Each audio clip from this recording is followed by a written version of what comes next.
Ayan, magandang hapon po sa ating lahat, sa ating Murang Bahay TV. Andito po ngayon, pinapakita ko sa inyo ang gagawin nating row house dito sa Kaya, Barangay Palanggi, Naik, Cavite. Kung napapansin nyo po, ito na po yung kalsada. Ayan, binabakuran nila. Tapos hanggang doon po sa dulo yan.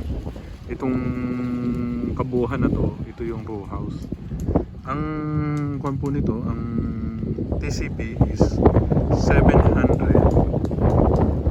sa inner lot, 753,360. Ayan, ang lot area po natin is 38 square meter at ang floor area po natin is 24 square meter.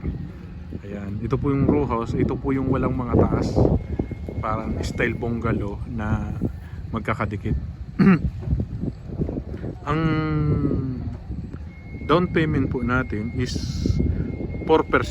Ayan, 32,000 lang po, at ang reservation natin is 3,000. Ayan. Tapos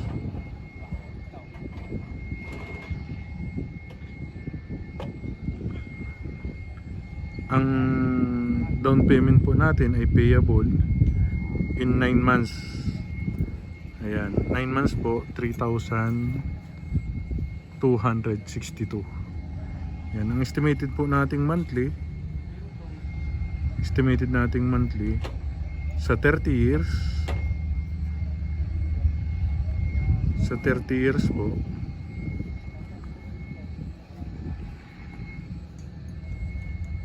is 4,498. Ayan, ang record income po natin is 12,800. Ito po yan. Eh, kung napapansin nyo naman, yung mga townhouse natin dito, ito yung Kaya Plus. Ayan. Ito yung Kaya Plus po ay meron na pong water tank sa likod. Ayan. Dito naman po ang row house natin. Ang pangaganda po ng row house natin. Ayan. Kung papunta po kayong Cavite, napakalapit lang po nito sa papunta po kayong Tagaytay, napakalapit lang po nito sa Tagaytay. May daanan po dito, Indang Road going to Cavite, going to Tagaytay. Ayan po yung model house natin ng Kaya. Ayan, model house ng Kaya, Kaya Plus. Ayan. Ayan po.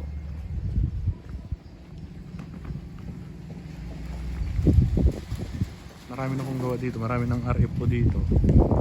Yan. Ang townhouse naman natin may lot area na 43 ang floor area natin. Yan.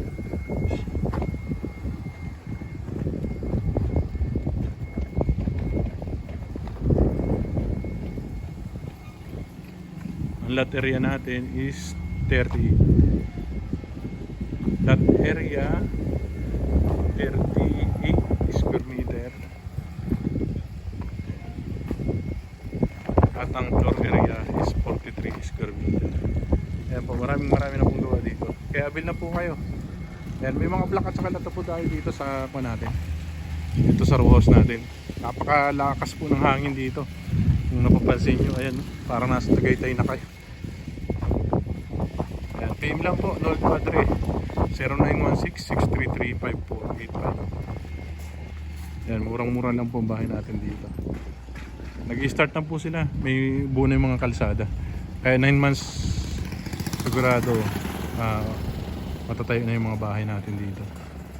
Okay po, okay po. Salamat po.